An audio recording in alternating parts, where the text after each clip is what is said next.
2021 has been a year of weather extremes, fires, floods, hurricanes. Could we be at a tipping point that we've seen a number of these events now happening over a short span of time, that could we be looking at a tipping point at this juncture? We are looking at a tipping point. We're close to the edge. But what I find as I travel the country, people, some are listening to the scientists, some are listening to the meteorologists like yourself who have been talking about this issue for a long period of time. Some are listening to our national security advisors. But most are looking at what they're seeing and what they're feeling.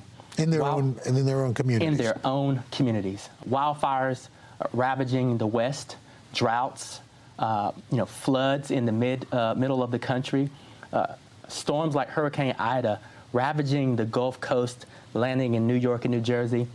This is not a far-fetched idea anymore. This isn't something that you have to have a science degree to understand. People are looking outside of their windows and seeing what's happening right in front of their very eyes. And so I think that there is much more of an awareness now, which is going to make it easier for us to connect with our communities with bold solutions. We have to ensure that the conversations that are happening all across the country permeate the gridlock that we're seeing in Washington, D.C. The average American citizen knows this is happening. They see this is happening. It affects them. It affects their neighbors. That they are at a point of acceptance of this in far greater numbers than their elected officials.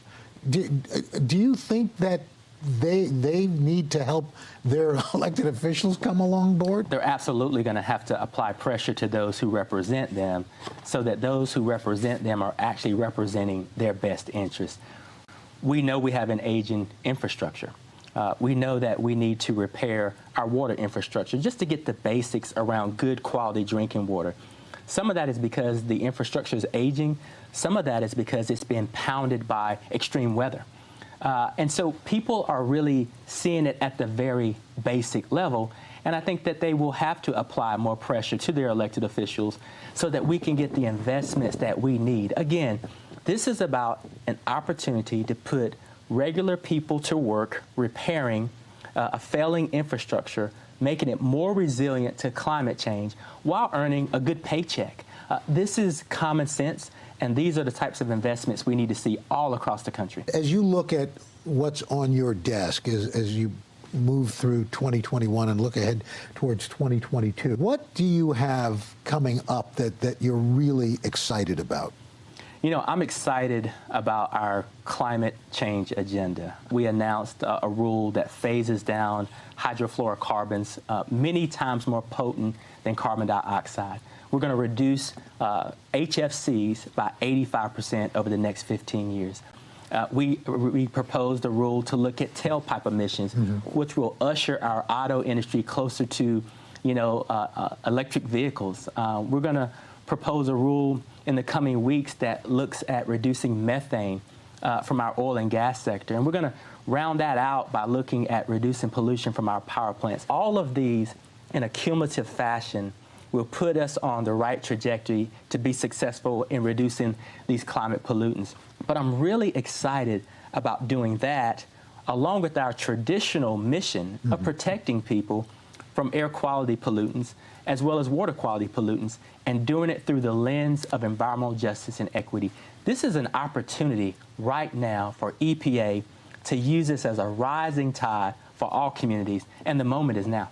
What do you say to folks who say, this is so big, I feel helpless?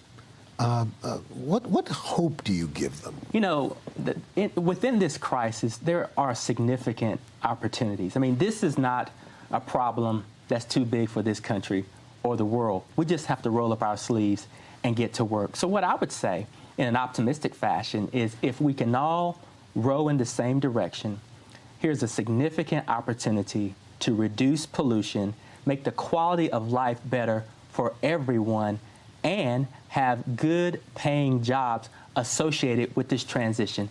This is really an opportunity.